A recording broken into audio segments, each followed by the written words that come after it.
Pablo Rodríguez. Casi te lo digo mal. Macena.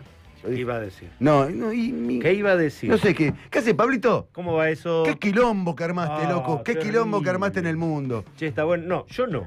Yo estaba acá. Yo no fui, pero ¿quién estuvo por ahí y se pudrió todo? San Catrina de Chanes, la semana pasada estuvo el actual presidente de la República Argentina por esos lados. Sí, es y cierto. pudo salir. Todavía hay diputados que no han podido salir. Mira, recién me enteré que Arabia se llama uno. Salió. Arbia. ¿Arbia? Sí. Arbia, bueno, yo pensé que era Arabia. Salió. Y el otro también, que salieron vía, no sé, Pakistán, no sé qué país, por ahí.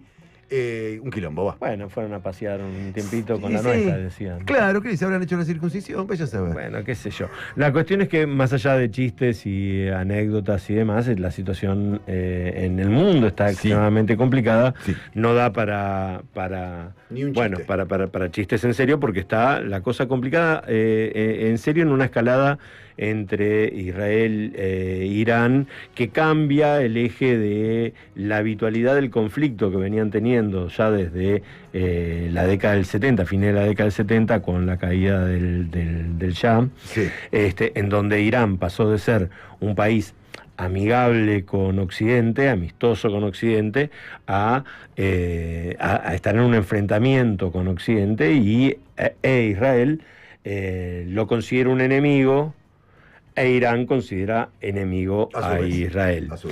En este contexto de un enfrentamiento que empieza, que es político, que es ideológico, que es hasta religioso, durante todo este tiempo nunca fue un conflicto directo. Fue un conflicto que se materializó en acciones de ciberataques, en acciones a través de terceros, la participación de Hezbollah, ataques desde lugares aledaños a Israel, no directamente por fuerzas sí involucradas con Irán, pero no Irán directamente atacando a Israel. Si quieren, para mi tía que puede estar escuchándonos, es algo así como lo que pasó en la Guerra Fría, en donde el gran enfrentamiento entre la Unión Soviética y Estados Unidos no se materializó nunca de manera directa, pero sí a través de distintos actores que combatían, y el escenario era global. Acá el escenario no era global, pero más o menos. De hecho, nosotros en la Argentina fuimos parte de ese enfrentamiento en distintos lugares, ya que el ataque terrorista que sufrió la Argentina en la AMIA, hay participación de Irán y de Hezbollah, al punto que, bueno, sabemos el pacto de entendimiento para tratar de poder dar justicia a lo que sucedió en aquel entonces, mal entendido a propósito como un intento de impunidad de los iraníes, cuando justamente hacía más de 20 años que no había, lo que estaba consagrado era la impunidad. La búsqueda de una respuesta de qué sucedió generó ese pacto, que ahora está denunciado, y sabemos es otra de las causas que tiene Cristina. Pongo esto en el medio porque no son enfrentamientos actuales, son enfrentamientos de larguísimo tiempo, que a partir de una exacerbación, de una consigna que tiene Israel, que es la de su doctrina de seguridad. Nosotros recordamos la doctrina de seguridad nacional que hubo en América Latina en la década del 60-70, que refería a de qué había que defenderse y a cuáles eran los enemigos, y eso tenía que ver con los vecinos que nos rodeaban y luego con el enemigo interno.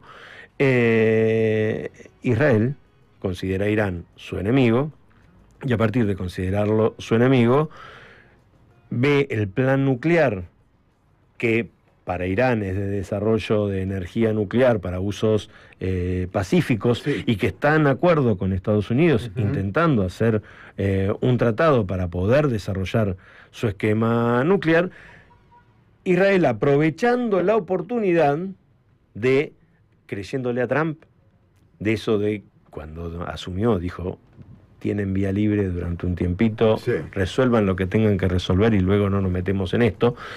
casualmente desde la asunción de Trump, el ataque de Israel sobre Gaza. Sí, se extremó. Es extrema. También avanzó sobre Irán. Una paradoja, una particularidad, llamémoslo como querramos llamar, ¿no nos resulta extraño lo quirúrgico que fue el ataque de Israel el viernes a la mañana, sí, desmembrando a la Guardia Revolucionaria y asesinando a los principales científicos, sí, del plan nuclear iraní, en comparación con la política de exterminio, que es tirar bombas a mansalva sobre Gaza para buscar supuestamente a los combatientes de Hezbollah que secuestraron israelíes el 7 de octubre. Sí, claro. Digo, es como un dato llamativo. Claro, lo que pasa es que Israel se escuda. Cuando vos los acusás de haber matado niños en Palestina, se acusa, digamos, ellos se defienden diciendo, bueno, son víctimas, como se dice...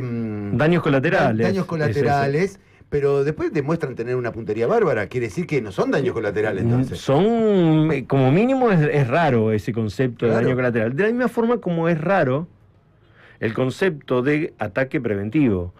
Que el primero que habló de ataque preventivo había sido George Bush en su momento, que tiene que ver con, considero que me estás amenazando. Puede ser cierta la amenaza, sí, o sea, no estoy minimizando la amenaza de ninguna manera. Pero sí, frente a esa amenaza, que ahora veo como posibilidad de que se concrete, ataco preventivamente. Claro. Hay películas, Minority Report, por ejemplo, sí, que habla de un asesinato en el futuro, entonces lo ataco ahora. Claro, lo resuelvo antes de que suceda. Bueno, yo creo que un grave daño le hace a la estabilidad global y particularmente a la estabilidad en la región este ataque israelí, porque, por ejemplo, frente al desarrollo de la energía nuclear iraní, que había aceptado ya hace tiempo la tutela de Naciones Unidas. De hecho, hay un argentino que está en... el presidente de la Comisión Internacional de Energía Atómica es argentino, sí. Que Irán lo acusa de haber filtrado información incorrecta, de acuerdo a los parámetros iraníes, a Israel para favorecer el ataque. Digo, en este marco, habiendo permitido la intervención de ONU y el monitoreo, que se produzca este ataque, tira para abajo los planteos de bajar la intensidad del conflicto. Porque ahora, tratémonos de ponerlos en un lugar distinto. Nos ponemos miramos las cosas de otro lado y si quieres llevémoslo a la política local. Cuando quisiste ser moderado frente a esta cuestión, luego te tiraron y te mataron miembros del gobierno y te destruyeron plantas nucleares. ¿Por qué ahora voy a ceder y ser más laxo y más liviano todavía? Lo más lógico es que, de la misma forma como esto a Israel le sirve para abroquelar internamente el poder en Netanyahu, que venía bastante complicado, ¿sí? Porque, entre paréntesis, también otra cosa, guiño guiño, diría el jefe Gorgory de los Simpson, para la principal potencia del mundo en cuestiones de espionaje y todas estas medidas de contraespionaje también, y con enorme acceso a la tecnología. Es muy raro que te entren en tu territorio y te secuestren la gente que te secuestraron.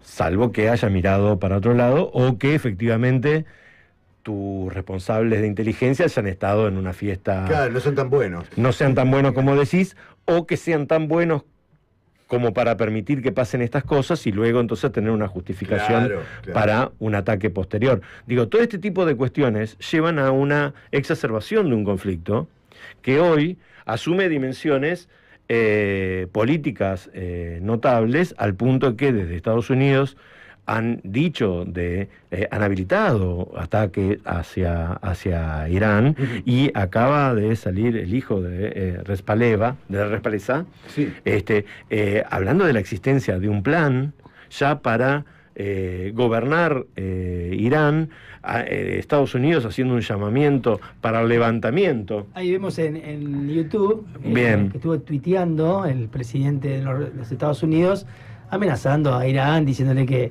se tienen que rendir de modo incondicional, que saben dónde está el líder supremo. Y que no lo van a buscar todavía. Por ahora no lo van a matar. Pero están insistiendo con el levantamiento de la población, garantizándoles en principio que con el derrocamiento del régimen van a tener las mieles de Occidente, sí, algo así que como tenemos nosotros. Claro, o como Libia, ¿no? Claro. Ojalá tenga la que tenga. Sí, ojalá, nosotros. Lo más factible es que tenga la de Libia. Claro. Recordemos cuando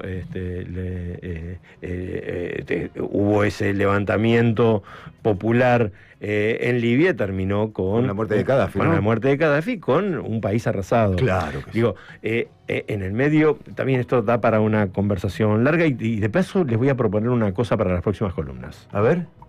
Vamos a empezar a trabajar problemas. Ok. Qué quilombo. Digo, ¿para qué? Para salir de la coyuntura y poder abordar temas de política internacional en su complejidad desde distintos lugares. La relación, la caída que está viendo hoy del poder de Estados Unidos, en Rusia, el rol de China, la particularidad de los organismos multilaterales. Hoy, digo, nos vamos a meter en esos aspectos como para poder entender los grandes jugadores, los grandes actores dónde están, para poder ver para dónde vamos y no comernos las curvas con situaciones cotidianas. La particularidad de esto es que esto no es una situación cotidiana, lo que estamos viendo. Esto sí es estructural, por eso nos podemos detener en estas cuestiones, pero los efectos de esto no sabemos dónde termina, porque puede terminar en una guerra global. Claro. Porque también es interesante los distintos posicionamientos. Mientras que claramente Israel exige a Estados Unidos que se defina fuertemente a favor de, y esto se expresa en estos pedidos de derrocamiento y demás, también hay que mirar que a Estados Unidos no le resulta fácil no apoyar a Israel. A Trump le está resultando complicado por los propios problemas internos que tiene. Claro. A tal punto, problemas económicos para el sostenimiento de toda esta industria bélica en Israel, pero también por los enfrentamientos que está teniendo en este momento internos con las migraciones. En este fin de semana hubo más de 2.000 movilizaciones en contra de la política migratoria. Se le paró de mano un general. Y se le está complicando el asunto. Por ende, por un lado, también salir por el lado de la guerra a Estados Unidos también lo favorece desde el abroquelamiento, pero tiene un costo demasiado grande. Y lo que está sucediendo con las dos otras potencias, China y Rusia, que tienen posicionamientos distintos. Y si bien ambos buscan una cuestión de tratar de incentivar que el conflicto no escale, claramente Rusia está más del lado de Irán. China no tan explícito como... Sí, pero me parece que hubo declaraciones. No tan explícito como Rusia. Sí.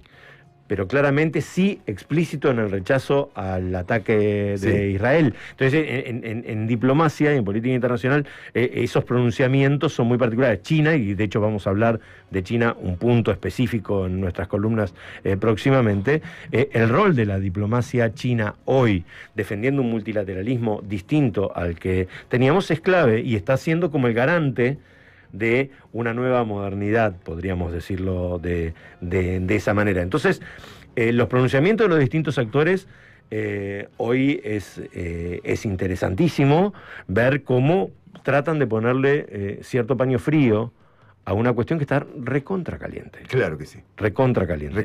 Hoy el punto es que no sabemos dónde va a terminar, dónde escala esta situación. Claramente, en términos bélicos, Israel ataca originalmente con esto de el ataque preventivo desde adentro de Irán. Sí, desde dentro de Irán atacó. Con drones que ya estaban puestos adentro. Con militares que estaban adentro. El tema de la infiltración es muy fuerte. Esto ha hecho que Irán ahora extreme medidas y ha detenido y asesinado gente a la cual acusa de pertenecer al Mossad. E Irán ha atacado a Israel De una manera que los medios occidentales lo muestran muy livianamente, muy tranquilo dentro de todo, pero que han logrado mostrar que las medidas de protección de Israel no son tan eficientes como decían. Por eso, en ese sentido, decían algunos analistas que había la mano rusa estaba metida en los ataques de Irán, porque dice que Irán no tendría la capacidad militar para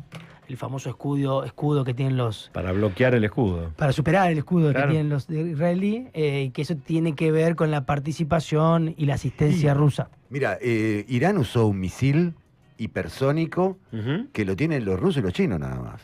Y los yanquis no han podido encontrarle la punta. Si bien hace bastante que están trabajando con los hipersónicos, los yanquis no le encontraron la punta y los rusos ya lo usaron un montón de veces. Y ahora están usando los iraníes. Sí. Entonces es difícil creer que los iraníes tuvieron la tecnología para hacer eso. No, pero claramente el desarrollo aparte el desarrollo tecnológico es compartido. Digo, por más que lo quieras cerrar, es compartido.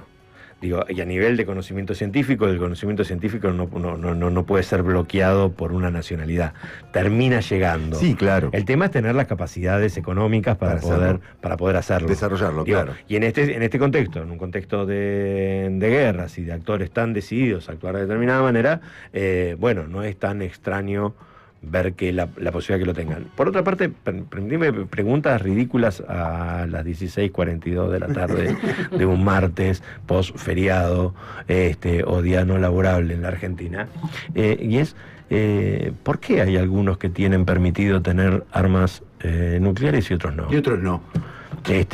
Digo, el planteo de Israel de sentirse amenazado, que es lógico que se sienta amenazado, y entonces los vecinos no pueden desarrollar su armamento defensivo, se corresponde también, desde otro lado, con el argumento de los países vecinos que dicen: me siento amenazado por Israel también. Claro. Entonces, nada, esto es una pregunta retórica, claramente, tiene que ver con el ejercicio del poder y con la particularidad que tienen un Estado como el israelí, que cuenta con el aliado, la cualidad de ser el aliado incondicional de los Estados Unidos, y que es el que mantiene una llave de la geopolítica en ese lugar, con ese apoyo norteamericano. Sin ese apoyo sería mucho más complejo su situación de lo que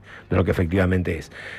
Para finalizar en este momento esta cuestión en lo que nos atañe a nosotros, otra vez nuestro programa es Volver al Futuro, movimiento que tiene que ver con ir hacia adelante, que ir hacia adelante. Sin embargo, estamos viviendo un volver al pasado. Y un enorme volver al pasado, porque ya hay cosas que hemos vivido en la década del 90, cuando Carlos Menem mandaba el barquito a la guerra de Irak, Kuwait. La intrépida y la odisea. La podría haber mandado con el general Ice. Y capaz que todavía estaría navegando por ahí, tratando de llegar. Chiste para viejos es esto. Claro, chiste de la época de Alfonsín. Claro, lo viejo también lo viejo funciona. Bueno, en esta memoria, diría Chiche. La particularidad de esto es que el gobierno de Javier Milei nos está poniendo en el centro de un conflicto geopolítico militar, de una manera totalmente innecesaria en este momento, y que puede tener consecuencias no solamente para la paz en la República Argentina, porque ya lo hemos vivido, esto no es tremendismo, es algo que ya hemos vivido, los atentados dos veces, no una, dos. Y seguimos sufriendo, porque es una herida hacia la Argentina, no hacia una comunidad. Es una herida hacia la Argentina. Los que murieron son argentinos. Son argentinos. Y por cuestiones argentinas. Pero por un conflicto que no es nuestro. Y eso sucede, y a la vez el pronunciamiento tan explícito como ningún otro Estado a nivel mundial tiene de unidad con Israel y con Estados Unidos, también nos aleja de nuestro otro gran objetivo, que es recuperar nuestras Islas Malvinas. Totalmente. Que hoy, gracias a estos pronunciamientos, la vemos cada vez más alejada, porque, entre otras cosas, estamos perdiendo el apoyo de los países árabes en los pronunciamientos internacionales que venimos tratando de sostener y que este gobierno no está impulsando. Por eso es necesario recuperar nuestra soberanía también en las decisiones de política exterior para repensarnos como nación y ver cómo nos recuperamos de ahora en más lo que quede de todos nosotros, de esta tierra arrasada, también en cuestiones de soberanía y de política internacional. Gracias, Pablito. Gracias, Pablito. Pablo Rodríguez Mecena, especialista en cuestiones internacionales. River sigue ganando 1-0. Nosotros nos vamos a una tanda.